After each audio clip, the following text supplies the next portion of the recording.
Richard Dawkins once said, "Faith is the great cop-out, the great excuse to evade the need to think and evaluate evidence. Faith is the belief in spite of, even perhaps because of, the lack of evidence." So Dawkins has sort of been the trailblazer of this idea that belief in God is crazy, and any rational person who goes to Trinity College in the 21st century should have ditched belief in God because it is a crazy idea. It's against the evidence. You would never believe in it. And I want to answer today that I don't obviously agree with that. And I want to give you 8 reasons why I don't agree with that, or why I don't think belief in God is crazy. If you're not a believer in God here today, then I'm so grateful you're here. Our society lacks moments like this, where 50 people get in a room and go, we have different opinions, someone prevent an argument, and then we'll debate it. And so I love questions at the end, and I'm so grateful you're here. And if you don't believe in God today, not only am I grateful you're here, I don't expect you to convert you at the end of this talk where you go, now I believe. What I hope to do is to help you see, and maybe you already think this, but the belief in God isn't crazy, and why. And then the rest, I'm kind of setting up the rest of the week. I'm raising lots of issues, lots of questions that you can go to deeper talks on. So what are my 8 reasons why belief in God is not crazy? Well, the first reason I'm going to use is statistics tell us that the world is becoming increasingly theistic.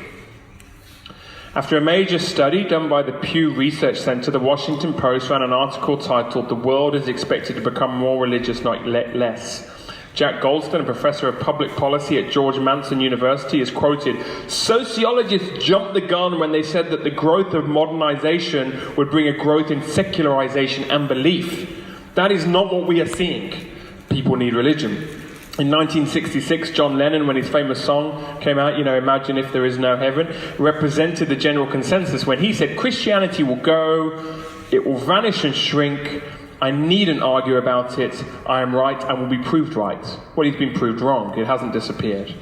And he hasn't just not only been proved wrong, it's actually the opposite. Christianity has exploded in sub-Saharan Africa, China, and Latin America. Believe it or not, belief in God makes sense to 4 out of 5 people in our world today. The majority do believe in God. So the statistics don't back up the assumption or the question that belief in God is crazy. So the immediate question then is, well, why? Why is belief in God growing amid such secular liberal opposition that says it's crazy if you believe in it? Some might say, well, they are uneducated idiots. Be very careful if you say that. It's called imperialism, that you're right and they're wrong and you have a right. Just because you have a view, and you have a very intellectual view that may be very well thought through, to say that someone else is an idiot, is crazy, is obviously rude and dangerous, and maybe you're wrong, because 4 out of 5 believe the opposite to what you think. So we need a more thoughtful, less disrespectful answer. Again, sociologist Peter Berger and Grace Davey reported that most sociologists of religion now agree that the secularization thesis, that religions decline as society becomes more modern, has empirically shown to be false. Countries like China are exploding with Christianity right now. However, the studies do show something very important. Inherited religion is absolutely on the decline. I was born in India, I'm a Hindu. I was born in Norway, I'm a Lutheran. I was born in Ireland, I'm a Catholic. That kind of religion is radically on the decline, because obviously you had to believe it, or you had to choose it, or you had no choice, or it was your parents' faith or whatever. But religion or belief in God that is chosen and personally experienced and personally expressed is radically on the rise. So, university professor of London, Eric Kaufman, a Canadian, an academic, an atheist secularist, in his book, quoting Jesus' famous beatitude, "Shall the religious," or Jesus says, "shall the meek inherit the earth," speaks of a crisis of secularization and argues that the shrinkage of secularization and liberal religion is inevitable. And on the last page of his book, "Shall the religious inherit the earth?" he answers with an unequivocal yes. And in an interview with a New Humanist, Kaufman was asked whether secularism might turn the tide and do a better job of winning people over. His answer? "Religion does provide that enchantment, that meaning and emotion, and in our current moment, we secularists lack that." So is belief in God crazy? No. 4 out of 5 people, and the world and the trends, so it's not crazy. More people believe in God than don't. Secondly, let's have an honest look at the nature and scope of science. You see, many people will argue for what might be called, I think it's the, something there, that speaker. Many secular people might argue for what's called exclusive rationality. That is the belief that science is the only arbiter of what is real and factual, and that we shouldn't believe anything unless we can prove it decisively or using empirical observation. Everything that lies beyond the realm of scientific proof is unreliable human feeling and opinion. That's kind of what Dawkins has been championing for years. However, this view of reason and what is real and true has had insurmountable problems. For one thing, it cannot meet its own standard. If you're asking me not to believe something unless you can prove it empirically, what is your empirical proof for that proposition? The declaration that science is the only arbiter of truth is not in itself a scientific finding, it is a belief. Another problem is that the very few of our convictions about truth can be proven scientifically. Okay, we may demonstrably be able to prove that substance X boils at temperature Y at elevation Z. We cannot prove by science what we believe about justice, human rights, the dignity and equality of all humanity. What's good and evil? You cannot decide that from science. And if we use the same standard of evidence on other beliefs that many secular people use to reject belief in God, like our belief about beauty, our belief about love, our belief about justice and humanity, being, human dignity, if we use the same standard of evidence to justify those things, no one will be able to justify much about anything. So you'd either say, well, we have to reject that any of those things really exist, or we have to stop asking belief in God to hit a criteria that we don't ask of anything else in a similar of a similar type of belief. Additionally, while science may be wonderful, we have to accept that it has a limited nature and scope. This point was made repeatedly by Sir Peter Medawar, atheist, self-confessed rationalist, and Oxford immunologist, Nobel Prize winner in medicine for his discovery of acquired immunological tolerance, put it like this: science is incomparably the most successful enterprise human beings have ever engaged upon. I am so grateful for science. The fact that I live in 21st century Dublin with great healthcare and all the rest, I thank God for science. But he concludes that there is indeed a limit upon science is made very likely by the existence of questions that science cannot answer, and no conceivable advance of science would empower it to answer. I have in mind such questions as, how did everything begin? What are we all here for? What is the point of living? Which leads to my next point. We have an awareness of something missing. A popular book that it became a bestseller, New York bestseller, was When Breath Becomes Air. It's a reflections of a young neurosurgeon who's now deceased because he died of cancer. And he wrote about his journey back towards faith as he was dying of cancer. Paul Kalanithi, the author, was an ironclad atheist. His primary charge against Christianity was, I quote, its failure on empirical grounds. Surely enlightened reason offered a more coherent cosmos, a material concept of reality, and ultimately scientific worldview. But the problem with this whole concept became evident to him. If everything was to have a scientific explanation and proof, then this, quote, is to banish not only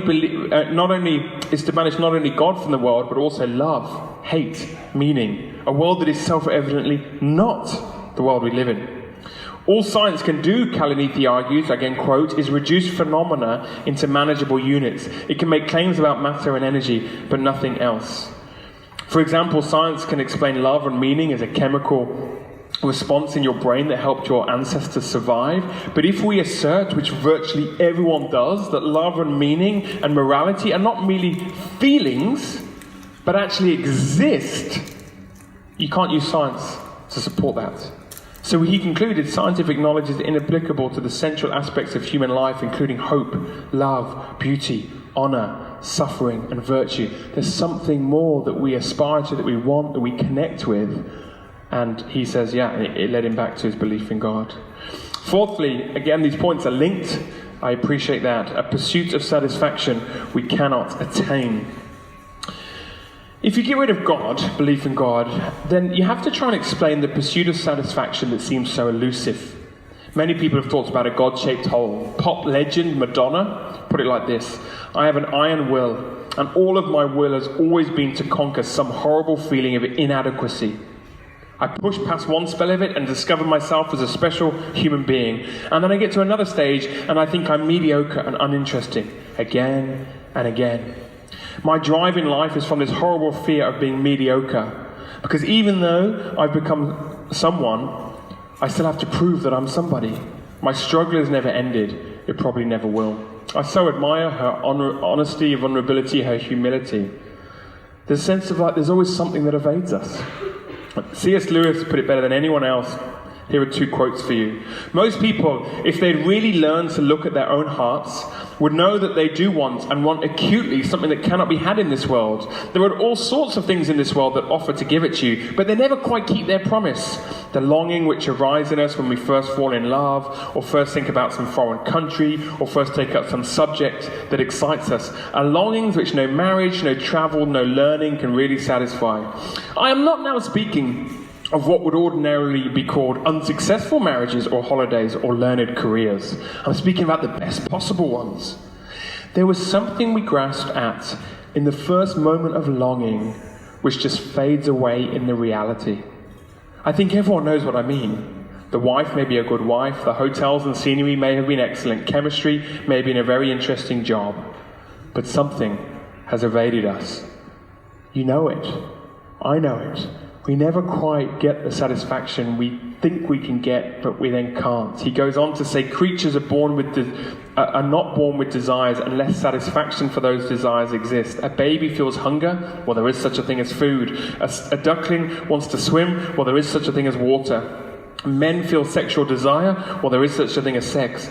If I find in myself a desire which no experience in this world can satisfy, the most probable explanation was that I was made for another world. There's a pursuit of satisfaction that we can never quite get, whether you're Madonna or whether you're you and me, just average people, everyday people. We think we get it and then it evades us. Lewis says, yeah, we're made for another world. Which leads us on a negative side to my next point. We have a nagging feeling that something is wrong with this world. I think this is a huge challenge for the secularist who doesn't believe in God. If we're all here by just, random evolution, survival of the fittest, just, genetic replication to the nth degree, there's no hand of God in any of this, it's all here by chance, there's no rhyme, reason, or purpose, why do you find the world so cruel and harsh? And why do you rail against that inside you? I remember driving home a few years ago with a skeptical colleague of mine from work. He's an atheist. He calls himself a Catholic atheist. Maybe some of you are those type of atheists. And he says, you couldn't believe I still believe the Bible is the word of God and traditional doctrines about God, and I believe in Jesus, and I believe in heaven and hell and suffering. He's like, he would just give me the normal tirade that I guess this week is all about. Come and ask, what if? What's the Christian's response to this? And I said, look, I'll try and answer these questions if you'll answer me one question.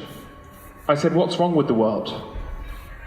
We drove in silence a bit. I said, no, what is wrong with our current world? And he said, I don't know, I haven't thought about it much.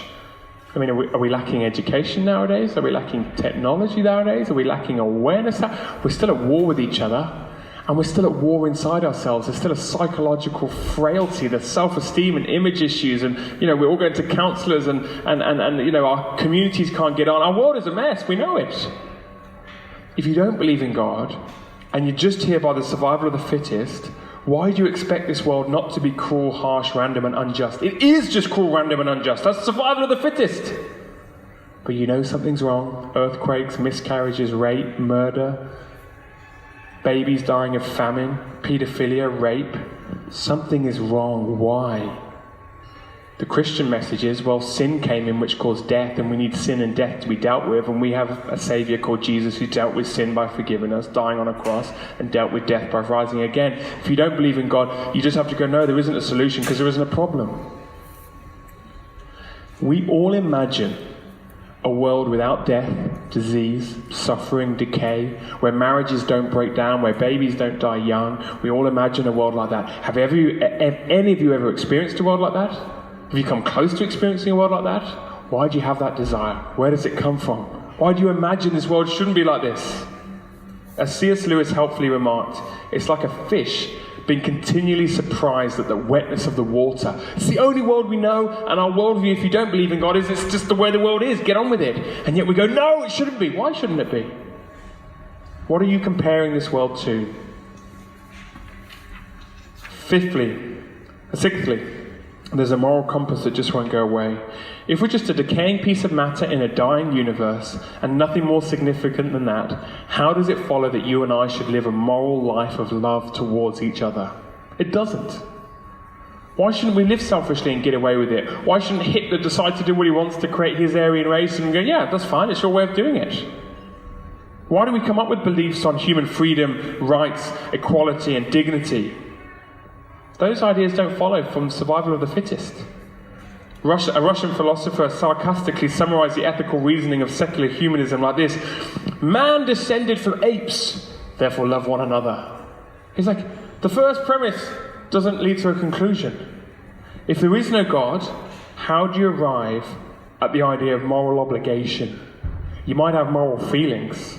You may act in a moral way, but what is the grounding? What is the basis? Why can I say to you and you say to me, you shouldn't do that? Why shouldn't I do that? On what basis are you making that claim that there's an obligation on all humanity to live in a way that is moral?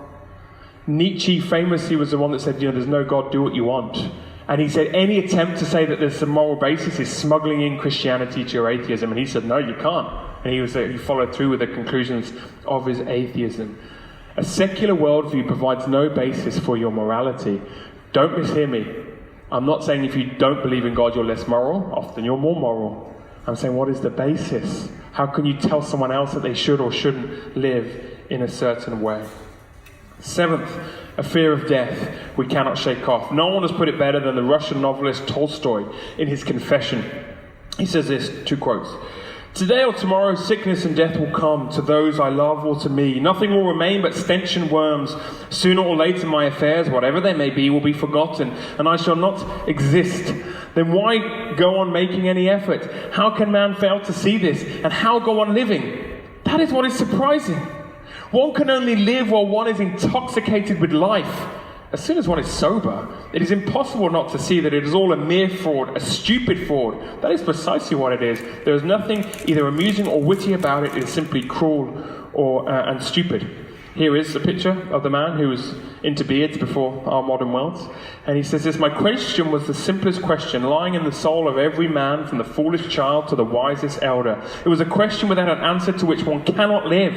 As I found by experience, it was, what will come of what I am doing today or shall do tomorrow? What will come of my whole life? Differently expressed, the question is, why should I live? Why wish for anything or do anything?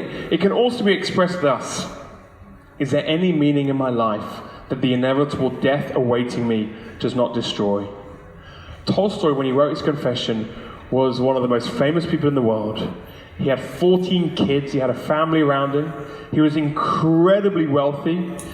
He actually, ironically, given his point about death, had kind of immortalized himself with 2 of the greatest books ever written, War and Peace and Anna Karenina, and yet he feared death. He feared that death could render all his accomplishments meaningless and separate him from his loved ones. And I think he's right. What is the point of living if we're just going to die? There is no point. Woody Allen, another, as I understand it, atheist, put it like this: the fundamental thing behind all motivation and all activity is that constant struggle against annihilation and against death. It is absolutely stupefying in its terror, and it renders anyone's accomplishments meaningless. Why does death cause such a fear in us? Is it just a natural emotion we feel in order to survive?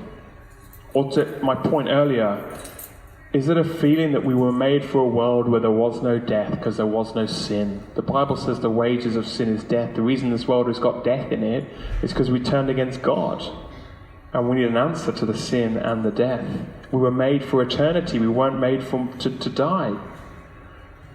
But most people don't believe in God, and yet they have this fear of death. Where does that come from? My final point: there's a man in history that you just can't shut up. Jesus made some astonishing claims And obviously I'm a Christian here, so I believe those claims to be true. Let me give you one of them. He said this: I am the light of the world. Whoever follows me will never walk in darkness, but will have the light of life. What kind of nutter is he? Just read the sentence. I am the light of the world. Whoever follows me will never walk in darkness, but have the light of life. Jesus is, as C.S. Lewis said, he's either mad, he's bad, or he's God. He's either mad, he's like not quite all with it. He's bad, he's really out to deceive you, or he's God. Lewis says he's definitely not a moral teacher. He's not this nice person who entered history once and walked and then, said some nice things. No, he said things like, I am the light of the world. Whoever follows me will never walk in darkness, but have the light of life. And no one has been able to shut him up. We're still here in 21st century Dublin. I'm quoting him on a screen. No one's ever shut him up. Why?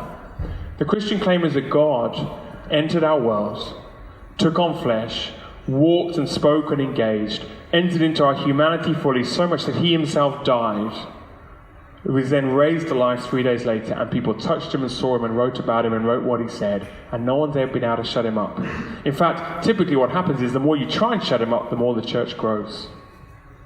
And Jesus claims, in saying, I'm the light of the world, that he's the answer. He's the arbiter of truth. He gives us an understanding of this greater world that we sense. He answers our pursuit of satisfaction. In him we find that thing that's so elusive, that will satisfy our hearts. He reveals why the world is not as it should be, because we've turned from God and sin and death has entered. He provides a basis for our morality and says every human being is made in the image of God, therefore you have to treat them with dignity and respect. They're not just random evolved people. They are precious. Love your neighbor as yourself and love God. He calms our fear of death. He says, follow me, know me, and I'll take you to eternity. But in most of all, in making these claims, he says you cannot say I'm just a moral teacher. I'm mad, I'm bad, or I'm God. I don't think belief in God is crazy when I look at the life of Jesus and I examine the evidence for the New Testament. I think it is very logical. As I said, you may disagree with me, but there are my 8 points of why I would argue belief in God is not crazy. Because the statistics telling our world is becoming more theistic, an honest look at the nature and scope of science and what it can and can't do, however wonderful it is, an awareness of something missing, a pursuit of satisfaction we cannot attain, a nagging feeling something is wrong with this world, a moral compass that just won't go away, a fear of death we cannot shake off, a man in history we cannot shut up.